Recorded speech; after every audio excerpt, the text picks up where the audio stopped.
Assalamualaikum warahmatullahi wabarakatuh. Perkenalkan, saya Umar Faruk Robani dari kelas 2A D4 Teknik Informatika dengan NIM 231524028. Di sini saya bersama Freddy Kurniadi dengan NIM 231524010 akan memaparkan hasil dan mendemonstrasikan tugas besar mata kuliah sistem operasi kelompok kami, yaitu sebuah sistem chat server. Sistem yang kami buat terdiri dari beberapa komponen utama, yaitu klien web berbasis HTML dan JavaScript, serta server chat dan server location yang ditulis dalam bahasa C. Di sini kami memisahkan fitur chat dan fitur share location ke server yang berbeda untuk mengimplementasikan konsep arsitektur microservice sederhana. Meskipun kliennya adalah sebuah web, namun sesuai dengan rubrik penilaian yang telah diberikan, yaitu menggunakan fungsi socket untuk membuat socket TCP. Oleh karena itu, kami tidak menggunakan library WebSocket di server, tetapi menggunakan socket TCP di server dan membuat sebuah bridge untuk menerjemahkan payload WebSocket dari klien ke socket TCP di server, maupun sebaliknya. Jadi, klien menggunakan WebSocket untuk koneksinya, sedangkan server menggunakan socket TCP untuk membuka koneksi.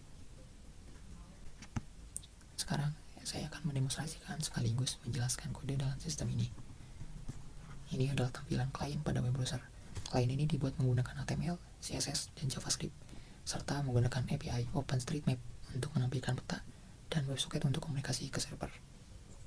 Saat pertama kali membuka web klien ini, kita belum terhubung ke server chat maupun location.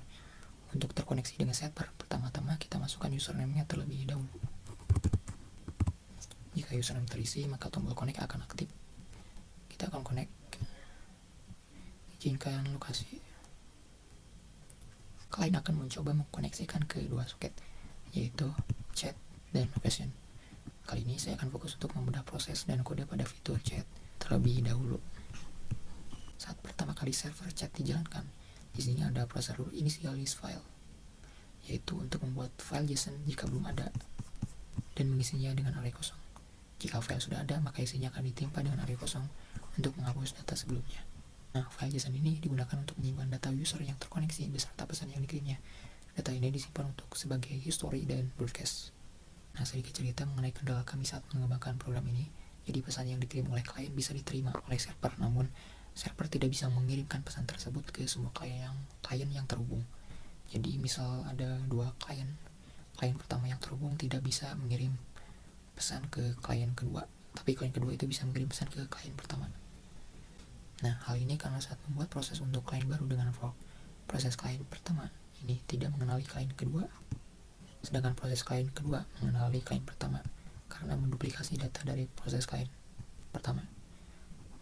Kami coba menggunakan metode IPC lain seperti pipes dan shared memory, namun tetap tidak bisa. Saat itu solusi yang berhasil hanya menggunakan thread, tapi tugas kali ini kami tidak diperbolehkan untuk menggunakan thread, jadi kami terpikirkan solusi untuk menyimpan data dalam file. Jadi setiap klien mempunyai dua proses.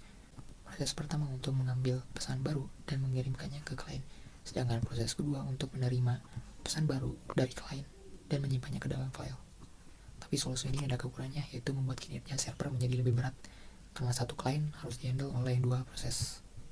Lanjut ke source code. Ini adalah sinyal handler untuk menangani proses child yang telah selesai agar tidak ada zombie proses. Kemudian membuka soket TCP. Ini untuk mengatur opsi soket agar dapat langsung digunakan kembali tanpa menunggu waktu tunggu. Lanjut, di sini menggunakan bind untuk mengikat soket ke alamat IP dan port yang telah ditentukan, yaitu localhost dan port 8080. Kemudian memulai listening mode untuk menerima koneksi klien. Nah, selanjutnya di sini ada while. Kemudian dengan fungsi accept, proses ini diblok hingga ada klien baru yang terhubung. Proses baru dibuat. Dan jika proses tersebut adalah child, maka tutup soket server dan jalankan prosedur handle client. Pada handle client dimulai dari deklarasi variabel untuk menyimpan pesan, username, dan waktu klien bergabung. Lanjut, server akan menerima handshake request dari klien dan mengirim respon handshake ke klien dengan handle handshake. Handle handshake ini bagian dari bridge WebSocket yang kami buat. Jika berhasil, maka server akan menerima pesan awal dari klien berupa username dan pesan tersebut didekode dengan fungsi WebSocket decode, lalu diparse menjadi objek JSON. Lalu ambil username-nya, lalu periksa apakah username tersebut sudah ada di file user JSON atau belum. Jika sudah ada, maka tampilkan pesan error dan kirimkan ke klien pesan error tersebut. Kalau belum ada, simpan username ke file users.json dan tambahkan pesan bahwa user ini telah bergabung ke koneksi. Kita lihat pada file users.json ada data baru dengan username yang tadi terhubung, dan pada chats.json terdapat pesan announcement bahwa username Umar telah bergabung. Nah, di sisi klien akan muncul pesan bahwa klien berhasil terkoneksi dengan server. Lalu tombol connect akan diganti dengan disconnect dan tombol kirim pesan akan menjadi aktif. Kembali ke server, proses klien dibagi menjadi dua.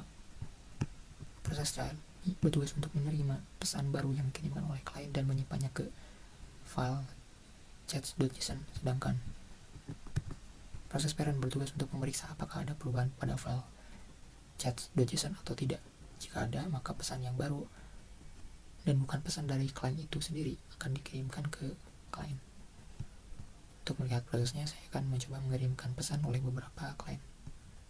Saat ini baru ada satu klien yang terhubung. Saya coba kirim pesan.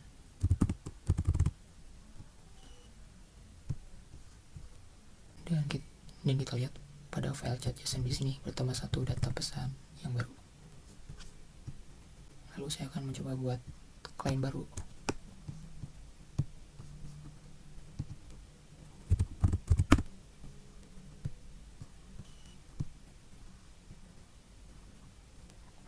Berhasil. Dan kita lihat pada klien sebelumnya muncul pesan announcement bahwa klien baru telah terhubung dengan server.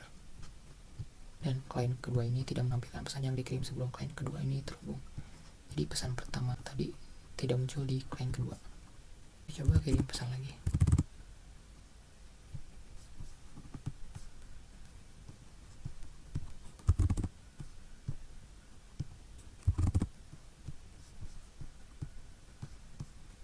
Ya, berhasil.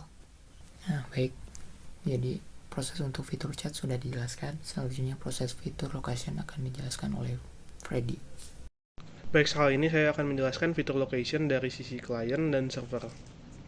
Di sini saya akan mencoba menghubungkan ke server terlebih dahulu.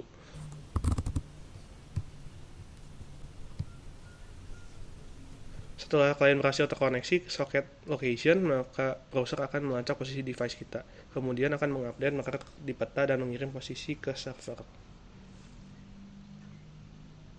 Proses server location mirip dengan proses chat server yang telah dijelaskan sebelumnya, yang dimana satu klien membuat dua proses. Jadi saya akan menjelaskan secara singkat saja.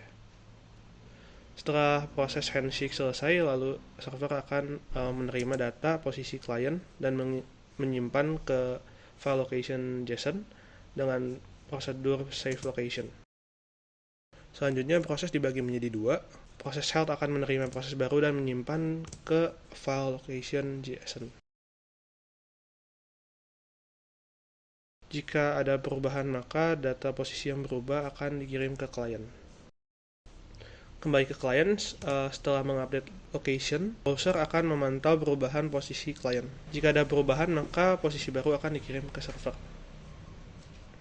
Dan marker pada peta akan diupdate oleh klien. Lalu, saat ada data yang masuk atau data yang dikirim oleh server ke klien berupa posisi baru, maka klien akan mengupdate marker juga. Saat update marker, diperiksa terlebih dahulu username-nya. Jika username tersebut sudah memiliki marker pada peta, maka marker tersebut akan dihapus, kemudian akan ditambahkan marker dengan posisi baru. Terakhir, tampilan pada peta akan di-adjust kembali sehingga semua marker terlihat pada peta. Dapat dilihat pada peta di sini terdapat dua marker. Marker di atas adalah marker klien lain yang sebelumnya terhubung. Lalu marker bawah adalah marker yang posisi device saya. Marker pada peta ini akan berpindah posisi jika terdeteksi ada perubahan lokasi pada browser, termasuk marker klien lain jika mereka berpindah posisi. Dan marker ini bisa bertambah jika ada klien baru yang terhubung. Lalu ini adalah isi data dari file location JSON. Isinya ada beberapa username yang tersimpan beserta lokasinya. Sekian presentasi dari kelompok kami. Terima kasih sudah mendengarkan.